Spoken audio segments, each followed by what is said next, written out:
Hey guys, Tony Katz, TIRNation.com, joined by radio host and columnist Ben Howe here in Myrtle Beach. How you doing, man? Good, how you doing? So the debate was last night. This is the morning. Myrtle Beach behind us. We're at a local Friendlies where I will be having the fribble.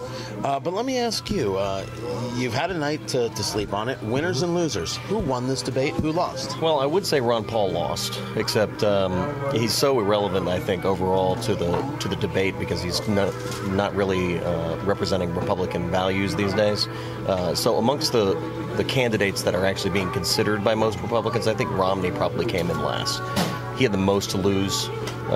He needed to push back on the Bain attacks, which he did pretty effectively to start, but he started losing it after that. You know, a lot of people said that he pushed back on the Bain attacks. I don't think the Bain attacks were that massive. I think everybody realized that there were two mistakes made. A, going after capitalism in a way of going after Romney on Bain Capital, and B, bringing up this whole mess, which we know will be a Democratic stronghold. And when you saw, and I think you brought it up last night, myself and a group of others, when you saw how Rick Perry and Gingrich dealt with it, it was almost as if they were making sure they were vetting Romney because Romney was the eventual nominee. That's not how it went after the fact in that debate, though. Right. Well, not only that, but I think that that was something that they were saying to feel better about all the pushback they had gotten. Right. They'd gotten so much pushback. They just wanted to get rid of it. They wanted to get, you know what, we were really just trying to forge the best possible candidate, which is almost like an admission of loss by the other candidates. But then luckily for them, Romney floundered after that. It's my opinion that he was trying to do some type of new tone, getting along with everyone, and nobody else was having it. Yeah, you know, every time Romney talks about capitalism in the open markets, I feel very, very good. I like the way he defends that. I liked him saying yesterday, you find your enemy, you kill your enemy. Mm-hmm. But every single candidate's going to say that. Even Ron Paul got into those conversations.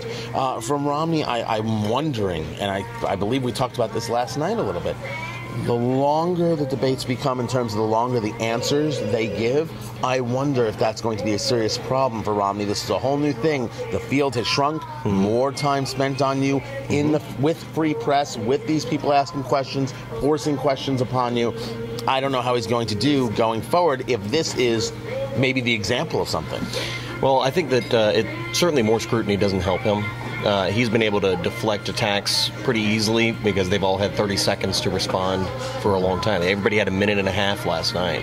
I also think that overall he isn't as pithy as Newt Gingrich. No, well, who is? Yeah. I mean, that's not even a fair conversation. Well, and I think that is winning the audience. When you're able to sum it up in 15 seconds in a way that is compelling, and gets the audience excited. They don't care if you sit there quietly for the next minute and a half.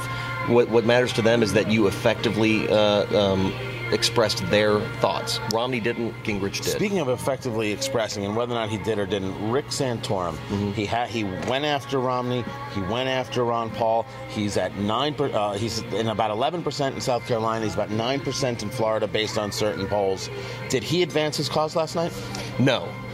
In fact, I think that once again, much like Romney, he started strong probably because he had prepared for the specific arguments that they were getting in early on. The specific first argument they got in was about an attack by one of Romney's super PACs. Right. And I think he was ready for that. He was ready to attack Romney on it. What he didn't count on was Romney being unwilling to play along the exact way that Santorum had planned. So what ended up being a moment for Santorum became a moment for Romney as Santorum desperately tried to get the microphone back. And I think that showed a little bit of weakness on his part and made him look like, frankly, like he's whiny. Like in those original debates when he would complain about time. He's there towards the middle. He can't complain about that anymore. Right. Real quick, who won this thing? Or who gets the most upside? Who's going to see some momentum in the polls? I think Rick Perry will get additional support, but I think overall Newt Gingrich won. he is best served by debates, and Without a you know doubt. he had a Without a dip doubt. when he went into New Hampshire and coming down to South Carolina. And I think that was a direct result of there being less debates. And yet, with everything that's happened with Bain Capital, with these attacks, with this movie, which I have not seen, but I have heard from multiple sources, Michael Moore could have made this movie. Yes. About Bain Capital. He still holds in the mid-20s, both in Florida and South Carolina. And that's only going to go up after last night.